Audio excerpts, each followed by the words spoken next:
I'm Kelly, and if someone had told me a year ago that my life would take such a bizarre and terrifying turn, I would have laughed it off. But here I am, struggling to piece together the events that unfolded at an old Catholic school in the heart of Kentucky, where I started my career as a kindergarten teacher. The school, a grand old building with Gothic arches and stone walls, had stood the test of time, witnessing centuries of history. I remember the mix of excitement and nervousness I felt on my first day.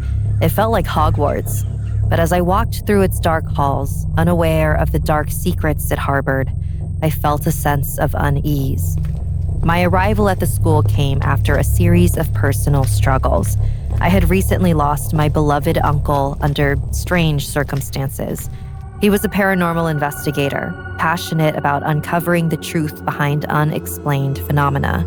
His death occurred during an investigation at a reputedly haunted mansion. He had brought home a strange doll one night. He didn't greet anyone, but just took it to his room. The next morning, he didn't open his doors. The official report stated a heart attack, but I knew that something stranger was at play since the doll had simply disappeared. His untimely demise left me with a lingering curiosity about the supernatural, a quest for understanding that I never fully acknowledged until I arrived at the school. It didn't take long for the odd occurrences to begin. The first was a sighting of a woman in a black veil, standing silently in the graveyard behind the school. I would see her from my classroom window, a solitary figure among the weathered tombstones, who looked like she had a face of a raven. Each time I tried to get a closer look, she would disappear, as if she were just a figment of my imagination. The school staff, when approached, dismissed my inquiries with an air of disdain, as if I were overstepping an unspoken boundary. They would offer vague explanations or change the subject, but I knew that they were hiding something. But the children, in their innocence, told me things. They spoke of ghostly figures that roamed the school, figures that were not real. When I asked how they knew, they said, "They don't appear in mirrors." This revelation sent chills down my spine, stirring memories of my uncle's tales of spirits and apparitions. One particularly foggy afternoon, as the school was cloaked in a cloudy mist, I saw her again, the woman in the black veil. This time, she was closer to the school building, and I could see that she wore a mask, dark and sinister, shaped like a raven's head. Its eyes hollow and unseeing, evoking a sense of dread that I couldn't shake off. That night, I lay awake, the image of the raven mask etched in my mind. I felt an unexplainable connection to these apparitions, a pull towards the unknown that both scared and intrigued me. I remembered my uncle's voice. Something was urging me to delve deeper, to uncover the truth behind these spectral sightings. The next day, I began to probe into the school's history. It was clear that there was something more to this old building and its inhabitants than met the eye. The occurrences only intensified, evolving from mere sightings to more tangible, unsettling events. One morning, as I walked down the silent hallways, I heard a soft whispering. It seemed to come from nowhere and everywhere at the same time. I paused, straining to listen, and the whispering stopped abruptly, as if aware of my attention. In classrooms, objects began to move on their own.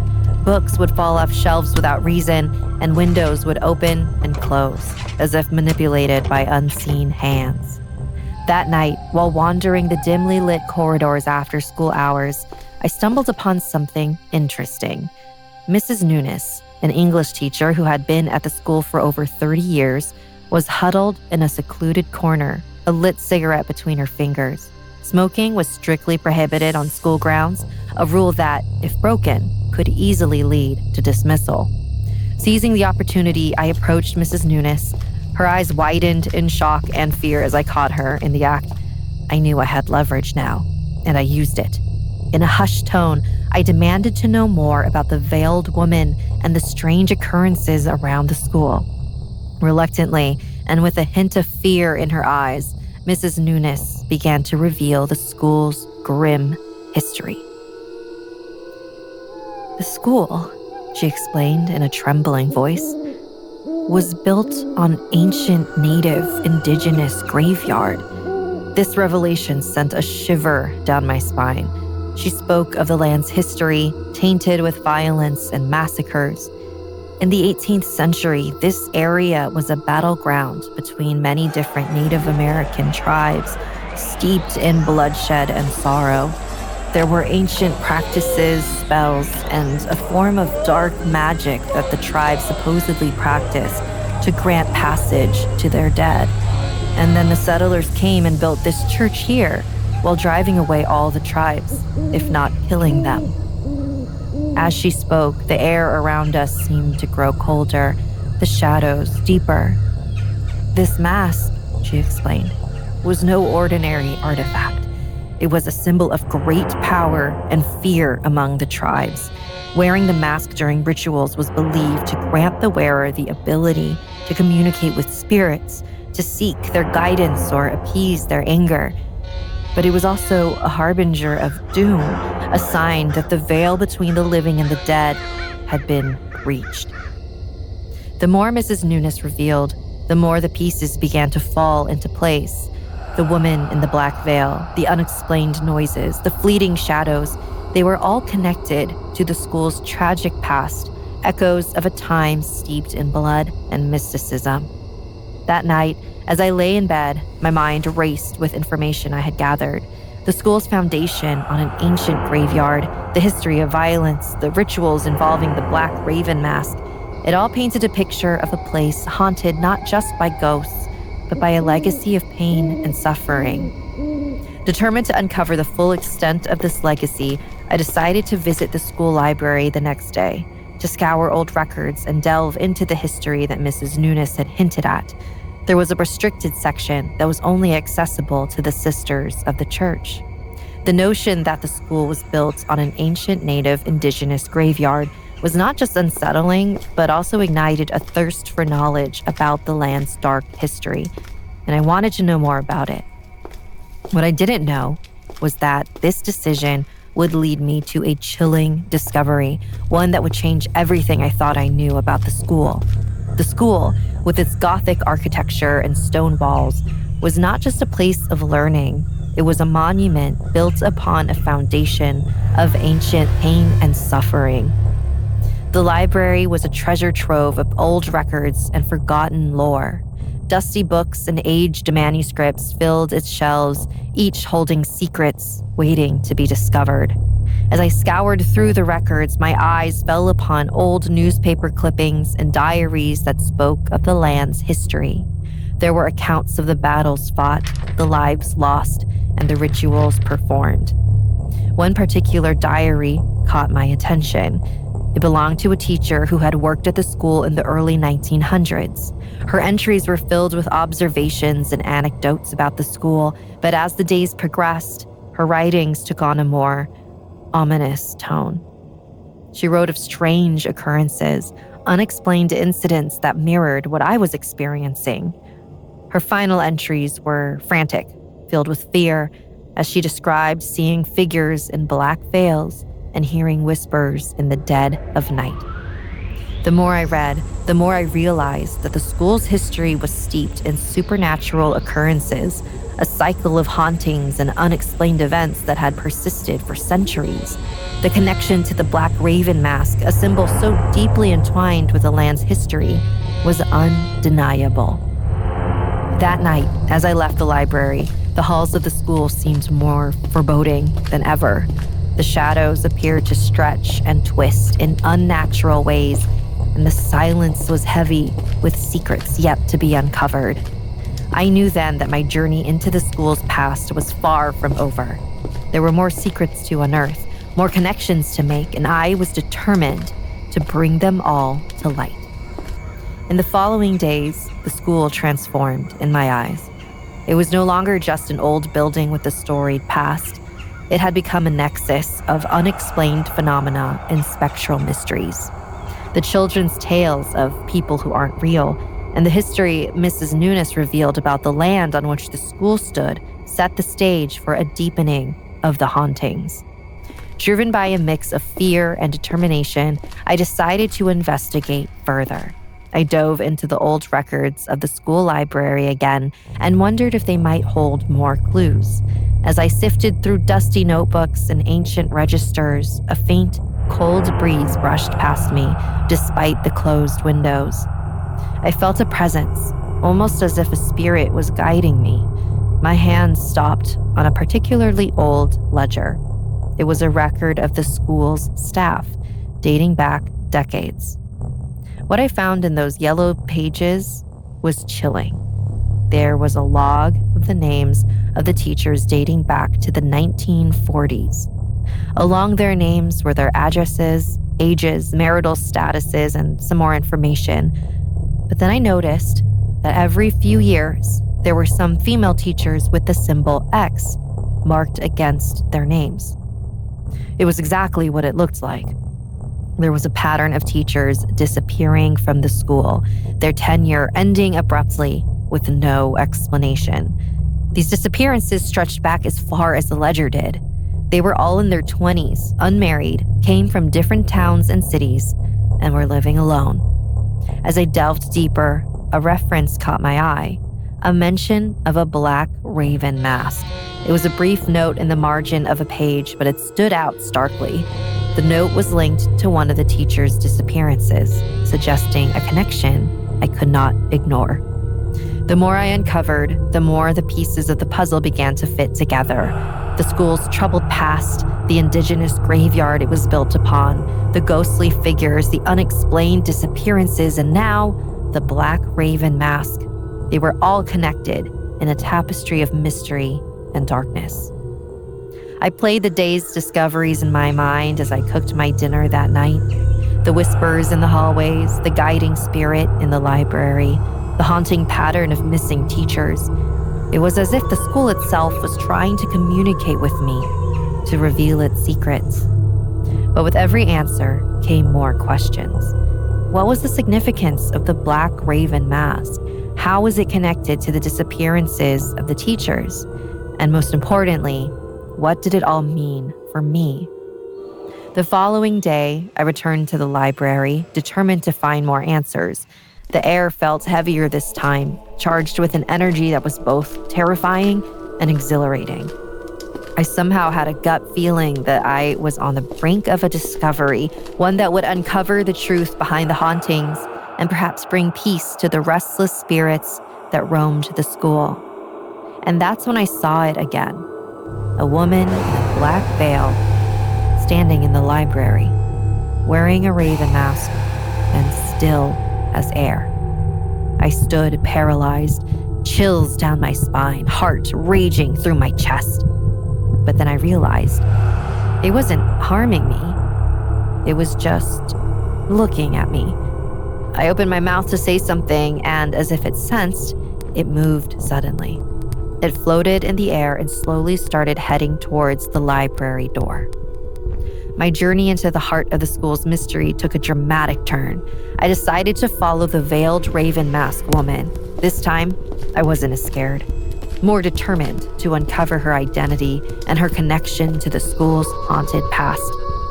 As I watched her from a distance, the veiled figure moved with an ethereal grace, drifting towards the old church that stood adjacent to the school. My heart pounded in my chest as I followed, careful to keep out of sight. The church was seldom used, its old pews gathering dust, a relic of a bygone area. The woman in the black veil entered the church, her figure swallowed by the shadows within. I hesitated at the threshold, every instinct screaming at me to turn back, but I couldn't. I needed answers.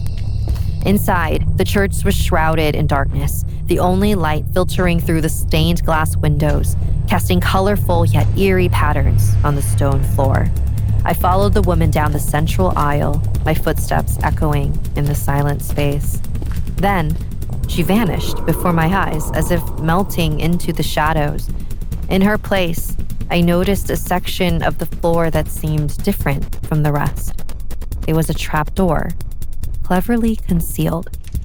With a deep breath, I opened it and I descended the narrow staircase that spiraled into darkness. The air grew colder as I went deeper, the oppressive silence broken only by my own breathing. At the bottom, I found myself in a hidden chamber, the walls adorned with symbols and artifacts that spoke of ancient rituals and long-forgotten practices. The chamber was a stark contrast to the church above, a secret place where unspeakable acts had been performed. In the center of the room stood an altar, and above it hung the black raven mask, its empty eyes seeming to stare into my soul. As I approached, the room seemed to grow darker, the air thicker.